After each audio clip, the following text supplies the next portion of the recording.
بانشتا يعني جدا حزارو سيزاد وحطايرو وەک ئەم بێژن لەسەر ئەستا سووری سەرانسەر بڕاستی کار و خەبات دکن بێتری وێنە لە هەرەمێ باکوور و ڕۆژهەڵاتی سووری و ئەمکارم بێ باکوورێ سووریە ئەلیێ ئیدلبێ و عێزازێ وانە و جارابلس و عەفرین واناژی کە خوا بێتر بجیکردنە وەک وانە زاتەن هەر کەژی زانە کی ئەو ئالیکاریە بواردکە دامێ ددوانە دەستەکێ ددوانە یان هەری سەرەکە ڕاستی دەوڵەتا ترکە یاک ئیرۆ فکرێ داعشی و ئەرهابی تەبەنی کریە بەم فەسالێ چەتە ئیرۆ هەمە ئەم بێژن ژالی لۆجستیدە وان چەتە دام دکە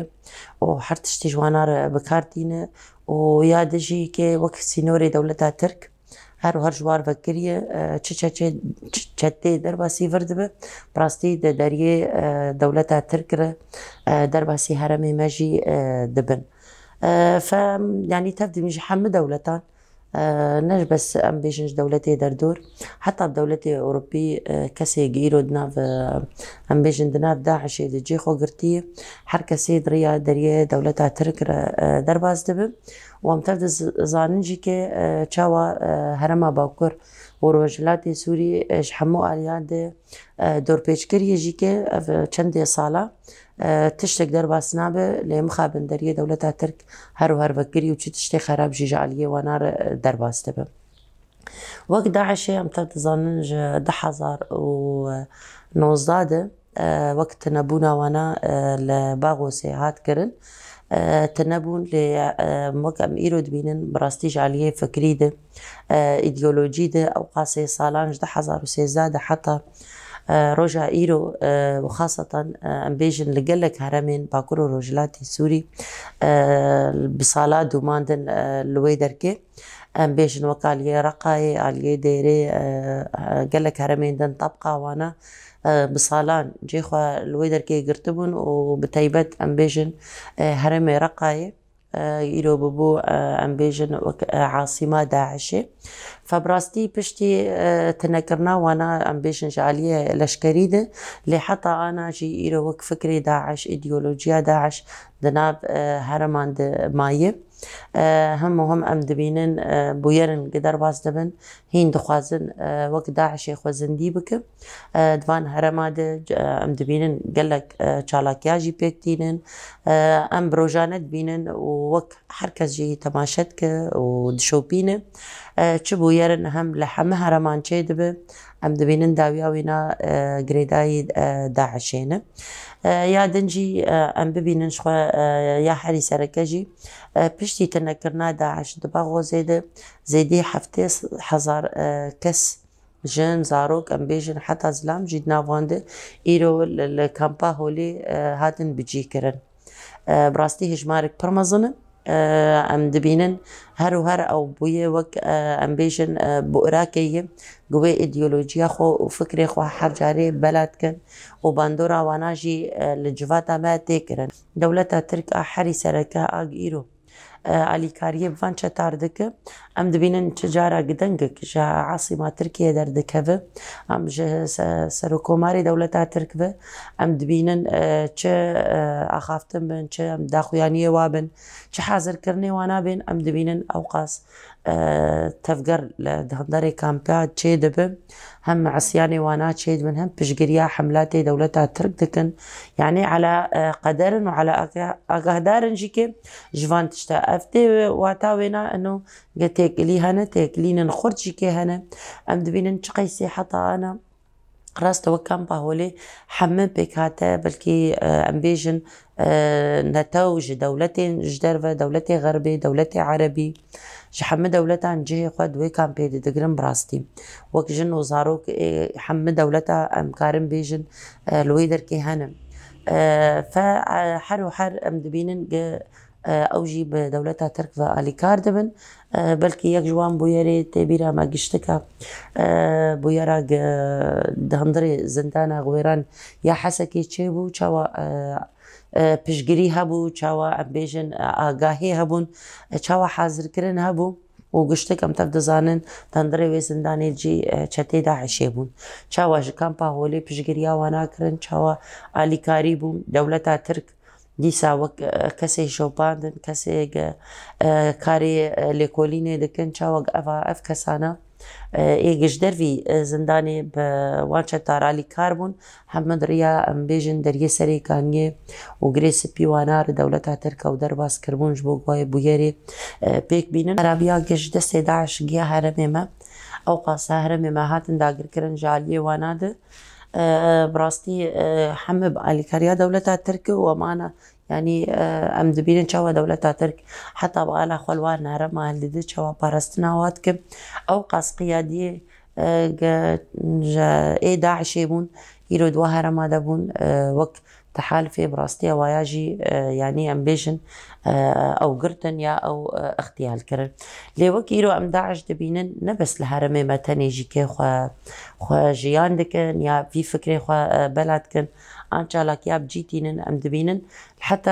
هر بويرن سراستا سوري بقشتي دردكب لآلية تدمري لآلية بادية ام دبينن او قاس بوير كسن سيفيلتين كشتن ايقل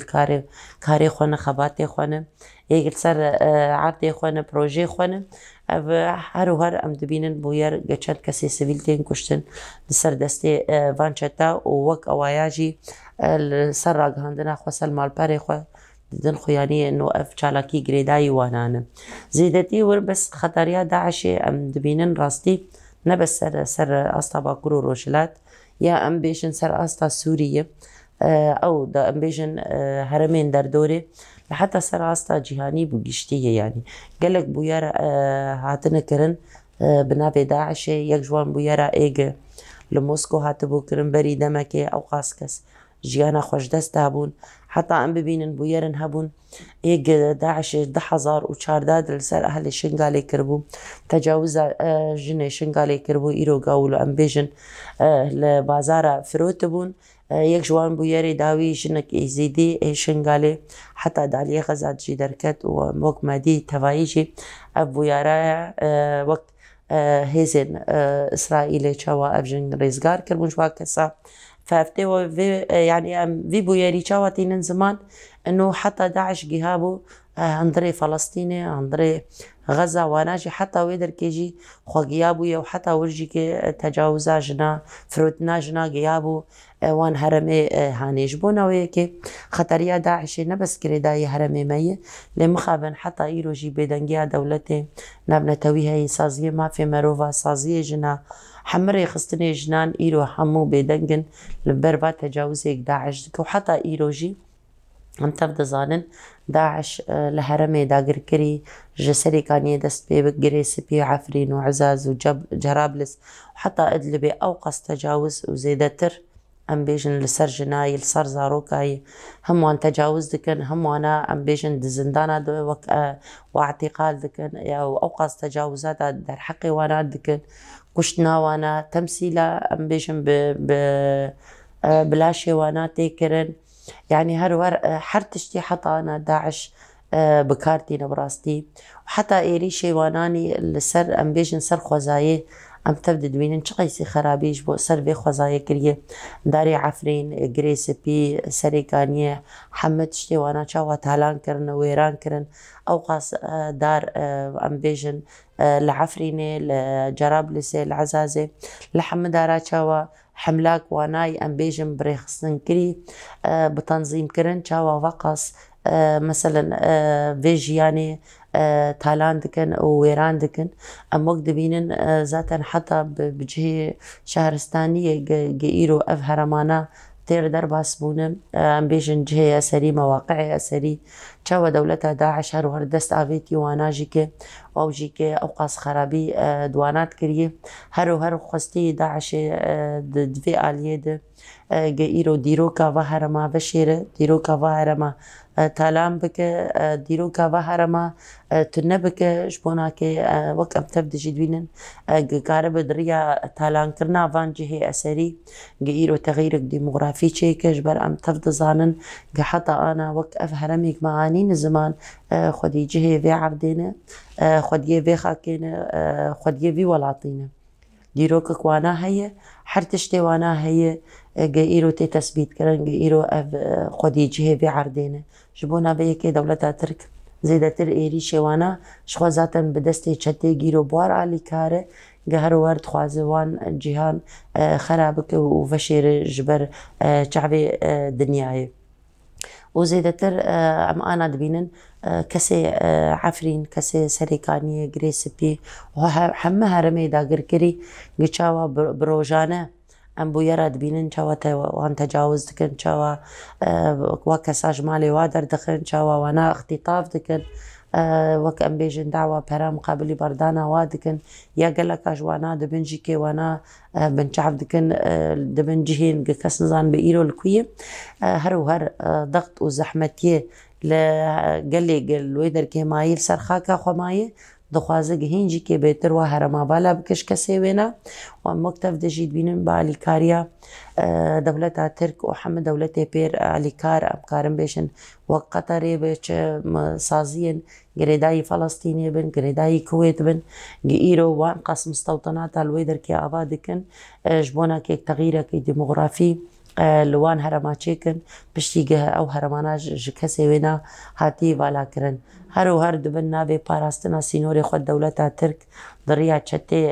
Daişê irhabî re dixwaze vî tiştî werîne ziman lê mixabin em tev de jî zanin ermanca dewleta Tirk çi ye îro karibe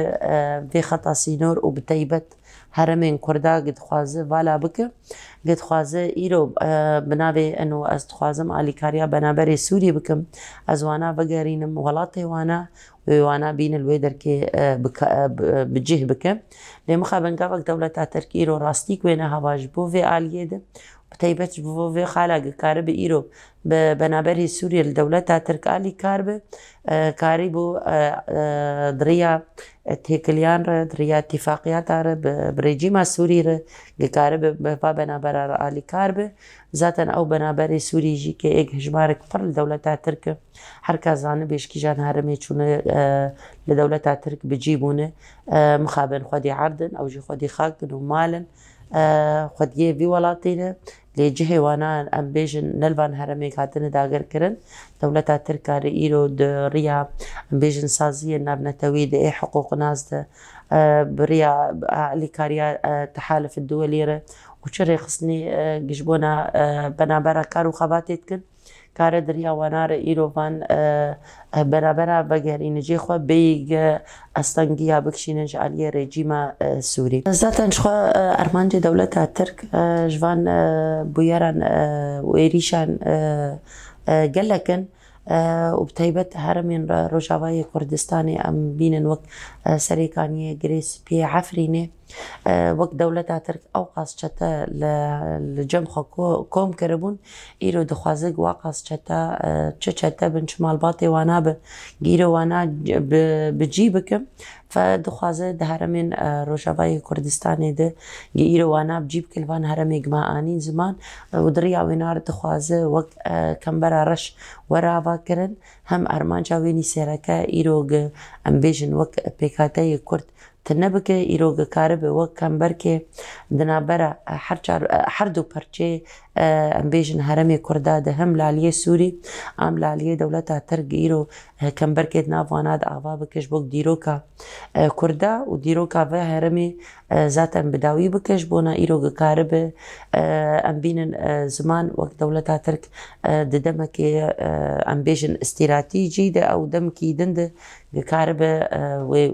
îfade bike eno ev heremana zaten ne heremê Kurdan êk dê naskirin xwedîciyên li vê derkê zaten ev bûyer ne cara yekem dewleta Tirk di aliyê Bakur û Rojhilatê Sûrî dike di dîroka dewleta Tirk de em tev dizanin bi çawa bi çi esalîba bi çi edewata kare herema îro ji xwezaya wênî esasî vala bike yek ji wan herema çawa îro dewleta Tirk piştî şerê cihanî de dwa çawa Lîwa İskenderûn jî perçak ji erdê Sûrî bû îro ew jî tevlî xwe kiriye û ana tê naskirin wek em bêjin wek muqatehake wek heremek ji dewleta Tirk e. Veaynî vê siyasetê dixwaze îro li ser heremê Rojhilata كردستاني باكور روجلاتي سوري بكاربين وعيني سيستم عيني قابان دوان هرماجي بابيج أفقاس بيجن إيريش وسوجك دولتها ترك دك جدا سبيكا وينا حتى داويا حتى روجا إيرو حم سوجن قرق وار جزاكرن لبر أم بيجن داد جهين نابنتهوي وآخر سركة أم بيجن محكمة لها يعني براستي إيرو يعني يكش خالد أم بيجن ما في مروفة أو قانون الدولي الإنساني ده إيريشن لسر خوزاي يك جوان قرق وار جزاكرن أم تفدد بينن إيرو دولتها ترك قاس إيريش لسر خوزاي عفرينو وغريس بي وسريكانية كريه أفتني سوجك قرق دولتها ترك لسر وار جزاكرن جبونا آفاق إيرو لسر قالي هرمي قد كريه أفتني جزاك قرق وار جزاكرن دولتها ترك إيرو قافاق بيك هاتي أمبيجن أو قالي عفريني أو قاسي كشتن در حقي وادعات كرن كوم كجية قشي كرن أف جزاك قرق دولتها تركي ور جزاكرن بدولتها ترك وبشتيق إيرو دبنسيا وينا دكار دكم براستي كسي سيفيل إيش علاقبان إيرو جيانا خوش دستان لسر دستي فان شتا قرق أفقشتك سوجن مخالف انج مواثيق ومعاهدات دولية قرق إيرو أفشتانا وسركة دولة تركيا إرهابي إيرو بشقريا وانا دكم أو قاس دستك دوانا قرق ورا جزاكرن إيري شيقل باغوزي هات كرن إيقل طبقة هاي هات كرن تجاوزي وايج بوجنا فروتنو كرينا جنا يشنقالي إيرو الحمه بازارين دولتي دردور وحتى بدولتي أمبيجن جهاني قاف جنهاتن فروتن براستي أفقس سوجن مخالف انج مواثيق ومعاهدات دوليرة قرق إيرو وقت دولتها ترك وفصائل إيرو بن سياوينا دكار دكن قرق حركس ور جزاكرن جزاكي عادل تدار حقي واناد ورن فكرن ليديسا أم دبيجن مخابن حتى أنا أفقاس دولة أم بينم بيدنجيا ويا بيدنجيك وانا هاي سازي بيدنجيك وانا هاي مع العلم بويرن هنا بلكي بر بتشوكن لمربانا لدولتها قلي كريه مثلا أم كارم بينن زمان وقت دولتها هولندا دولة دن بير علي كاربون أو قليه وانا لبر أم بيجن داد جهن دولي جبونا ريجيما سوري هاتبو كرن انه اوقاس قال سوري هاتي كشتن تشكي جران السروانا بكار انيه لما خابن او دولتانا بتيبتش بو هرمي ما بر بيدنجيك سراستا جيهاني هي جبر واسوج در حقي قال لي ما تكري در حقي خورتو قيزي ما تكري زيدي 11,000 شهيد لسر دستي وانا جيانا خوش دستانه فإيروج ما في ما قال لي بها هرمي باكر رجلاتي سوري ام دعوة او داخوازا فيدا دقهي دكن جيرو لسر عرضا ما بقى افكسانا ورن جزاكرن ذاتا ندا خوازا مي بكشنا كسان يا ام بيجن ام كسي جزا بكن لغور بيفان ومعايير الدولي كسي سوجدار به جزالي به قرق ور جزاكرن جبر ام تبدد بينن او قاسي تجاوزاتي قاد كرن قشتك سوجن قرق يا سركة دولتها ترك وفصائل قريداي وينا إيرو قلك نابا والحر هرم كيجي خب بناف دكن لي أم بقشتي كارم بيجن بأو فصائل إيرو داعشين إيرو ورن جزاكرن لهم برداد كهي دولي بقشتي براسي قلك كارو خبات تيكرن أم بيجن بنابي جالك بان حقوق ناس بنابي سازين ما في المروفة بقلك ريخستن هنج بونا أفيلي كوليني وانا قاربن أفقاس تجاوزات هاتي كرن سر آستا روجافاي كردستاني وهرمي باكور وروجلاتي سوري بقشتي براستي قلك دوسيا هاتنا حاضر كرن قلك هاتنا حما أف دوسيا ناجي شخوابك أم بيجن بإثباتات وأدلة حرتشت هاتي حاضر كرن تشتي حوجي أم بيجن صورتنا فيديوهاتنا حرتشتانا براستي هاتنا حاضر كرن وقال لك يا جي كي هاتنا راكرنج بونا فان دادقها بجهتي ام بيجن بمعني سازيا ما في مروفا ريخستني جنا بقشتي افدوسيانا قالك هاتنا كومكرن وقالك يجي جوار هاتنا شاندن لمخابن ام تفدزانن كارو خباتي بان دادقها چاوا تبري خستن كرن چاوا تيما شاندن براستي يا حريسكا سركا ام كارن بيجن اف دولتي ايرو جهي خوشي تيدي دقرن يا ايك برپرسياري في دادقهينه هواناشي الگور برجواندي خو نزيكي وان ام بيجن وان دوسيا دبن وك ام بيجن نزيكي وان ملفات جيرو جوانار هاتنا قدماندن الگور برجواندي خو اوجي نزيك دبن وبراستي هم شرط ومارجن دندري وان دادقهات جيهنه قالك ام بيجن شرطن زحمت اني ندانين بوانار درباسي دهي صالان دبه دريج دك حتى بصدي صالان جي قالك دوسيان جوانا او ام بيجن بويري جيرو امك وانا تعريف دكن انه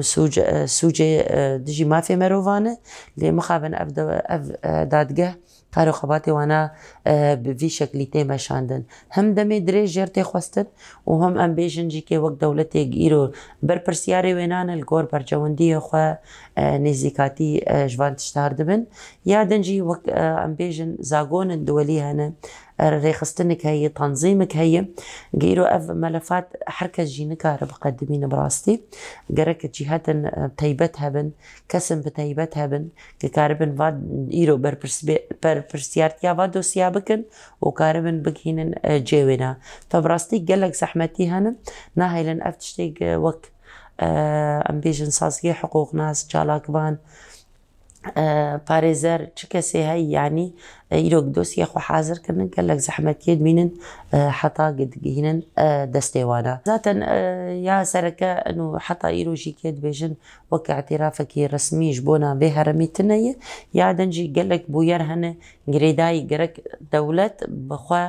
فان دوسيا راكن وكان ام بيجن افو يري ايرو الشنغال تشيبون تشتيق السرجني الشنغال هاد كرن قرك وك حكومة اقليم وعراقي ايرو قاف دوسيا تبني كربانا وضريا خوار راكنا بان دادقهي دولي تشتيق ايرو مثلا العفرين لسريكانية ولتشل طبقة للرقة لإدلبة لتشهرمي سوريا ايرو سوجي تيكرن قرك وقت دولتها سوري ايرو ناجي افدو سيانا تبني كربانا وراق يعني راكرنا امبيجن داد جهن دولي فجبونا وينا براستي قالك زحمتي هنا قالك شرطو مرج هنا للرغمي ويناجي هر وهر چكسي ايرو برپرسيار جبو وان دوسيا كارو خباتي خودك وهر وان دوسيا خوجي دقينة جيوانا حتى وك ما جوجي لغور وانا كارو خباتي وامبيجن آلياتي وانا جي هنا حتى كاربن وانا جي كي بجيبينن وبراستي حري امبيجن ضغطك جي دفي لمخابن حتى انا او امبيجن وقت حالفه وك دولتي ايرو امبيجن سر اصلا جيهاني بريفد بن حتى انا شعبي وانا شبونا بابو يري ايرو لهرمي ما تيكرن شعبي وانا قرتيه ايرو بربي دنجيك وانا هي او جينيزيكاتي وانا الجور برشمنديه وانا تين مشاند